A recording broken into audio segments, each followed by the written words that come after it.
Hi friends, welcome back. This is your Arul. சரி வாங்க வீடியோக்குள்ள போவோம். நம்ம மல்லி சீரியல்ல இன்னைக்கு என்ன சுவாரஸ்யமா போயிட்டு இருக்கு அப்படிங்கிற விஷயத்தை பத்தி தான் பார்க்க போறோம். வாங்க வீடியோக்குள்ள போலாம். ஆமாங்க, என்ன நடந்துட்டு பாத்தீங்கன்னா நம்ம விஜய் ஒரு வழியா கோர்ட் வாசப்படியில கால் எடுத்து வச்சுட்டாரு. ஆமாங்க, என்னடா சொல்ற, கோர்ட் வாசப்படியில கால் எடுத்து வச்சுட்டாரு, அப்படி என்ன நடந்துச்சு அப்படின்னு கேட்குறீங்க.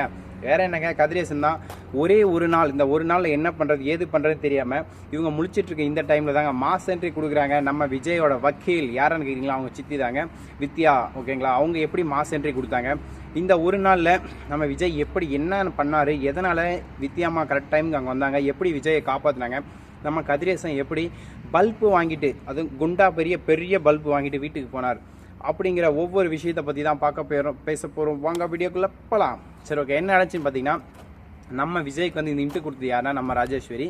ஏன் எதனால்னு பார்த்தீங்கன்னா, விஜய் இந்த ஒரு நாளில் எப்படி நம்ம தப்பிக்கலாம், என்ன பண்ணலாம், எது பண்ணலாம், வெண்பாக்குட்டி நம்மளை விட்டு போயிட வேணும், அழுந்து பொழந்து அப்படியே ஒரு டிப்ரெஷனுக்கு உள்ளாகி வாழ்க்கையே வெறுத்து அப்படியே பைத்தியம் முடிச்சு ஜெயிலுக்குள்ளே போகணும் அப்படின்னு தான் நம்ம ராஜேஸ்வரி பிளான் பண்ணி விஜய் கைக்கு இது கிடைக்கிற மாதிரி இந்த லெட்டர் அவங்களுக்கு அமைச்சிருப்பாங்க.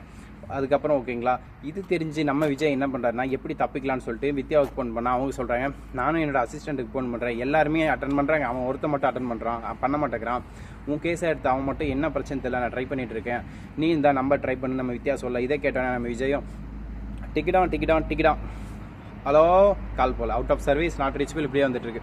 ஸோ என்ன காரணம் பார்த்தீங்கன்னா, அவன் விலை போயிட்டான். அதுக்கப்புறம் விஜய் கெஸ் பண்ணி நம்ம பெரியம்மா கிட்ட சொல்கிறாருங்க, என்னென்னு பார்த்தீங்கன்னா, எனக்கு தெரிஞ்சு அவன் ஃபோன் எடுக்கல, அவன் விலை போயிட்டான்னு நினைக்கிறேன், இதுக்கப்புறம் ஏதாவது பண்ணணும், வேறு வழி இல்லை அப்படின்ற மாதிரி நம்ம விஜய் சொல்ல, உடனே இதை கேட்ட உடனே பெரியம்மாவும் சரி நீங்கள் டேரெக்டாக வித்யாமாவுக்கு இப்போ சொல்லிவிடுங்க, அவங்க எதனா வழி சொல்லுவாங்கன்னு சொல்ல, உடனே நம்ம தலைவர் கால் பண்ணி, இப்படி தான் கால் பண்ணால் அவன் ஃபோன் எடுக்கல, என்ன பண்ணலாம், நாளைக்கு வேறு ஏறுங்க இருக்குது, எனக்கு என்ன பண்ணுறது ஒன்றுமே புரியல, நீங்கள் தான் ஏதாவது பண்ணணும்னு சொல்ல, நீ ஒன்றும் கவலைப்படாத, நீ தைரியமாக போ, நான் பார்த்துக்கிறேன்னு சொல்லிட்டு கோர்ட்டுக்குள்ளே போகிறாங்க. அடுத்த நாள் போன உடனே விஜய் எதிர்கட்சி வக்கீல் கிழிச்சு நார் அடிக்கிறாருங்க. விஜய் தான் கொலைகாரன், கொலை பண்ணதான் விஜய் தான் அப்படின்ற ஒரு இக்கட்டான சூழ்நிலைக்குள்ளே தள்ளுறதுக்காக ஒரு முயற்சியில் இறங்கிட்டு இருக்காங்க. விஜய் என்ன பேசுறது ஏது பேசுறா முழிக்கிறாங்க. இன்னொரு பக்கம் மல்லி விவாகரத்து பண்ணிட்டாங்க. ஸோ அதனால் இனிமேல் வெண்பா வந்துட்டு அவங்க தாத்தா கூட தான் இருக்கணும், அம்மா இல்லை, நீங்களும் இப்படி கொலை பண்ணிட்டீங்க, நீங்கள் சரியில்லை, உங்கள் கேரக்டர் சரியில்லை, நீங்கள் சொத்தில் இழந்து இந்த மாதிரி நடுத்தரில் நிற்கிறீங்க அப்படின்னு பிளாப்லான்னு அடிக்கிட்டே போகிறாங்க. எந்த பாயிண்ட்டுக்கும் பதில் சொல்ல முடியாமல் விஜய் தவிக்கிறாரு, துடிக்கிறாருங்க. இதை பார்க்கும்போது எனக்கு என்ன தோணுதுன்னா, விஜய் பர்மனெண்ட்டாக கழித்து போயிடுவார் அப்படின்னு தான் நினச்சேன். ஆனால் அதுதான் இல்லை. அந்த டைமில் தான் மாஸ் என்ட்ரி கொடுக்குறாங்க நம்ம வித்தியமா.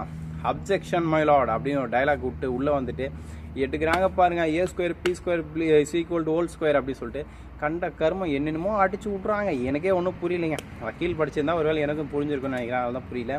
பாயிண்ட் மேலே பாயிண்டாக சும்மா டக்கா டிக்கா தாம் தூம் தம் தக்கிட அப்படின்னு அடிச்சு விட, இதெல்லாம் கேட்டவொடனே ஜட்ஜு எப்பா என்னமா பேசு இந்த பொம்பளை அப்படின்னு வேர் தூத்துறாருங்க.